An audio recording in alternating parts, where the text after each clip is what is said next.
大家好，又嚟到西貢亞龍呢個頻道。今日介紹一個極方便嘅下複式單位啦。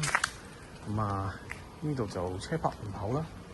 需要租用嘅車位應該我冇記錯，好似係1800定1200左右，1800至2200左右。佢近6泊有花園啦。依家就裝緊修，就未睇得。放賣嘅呢個樓盤1400尺。下複式就售價就1200萬。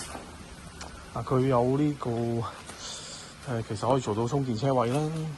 有 U 型花園啦，係啦 ，U 型嘅花園，咁都夠闊落嘅呢個位。喺個河邊啦，有個河邊，我聽到有水聲啊，有個河邊嘅。有興趣嘅朋友就揾我啦，1200萬。係1400尺下複式，單邊位有個花園可以用。多謝收看呢個頻道，有興趣嘅朋友就聯絡啦。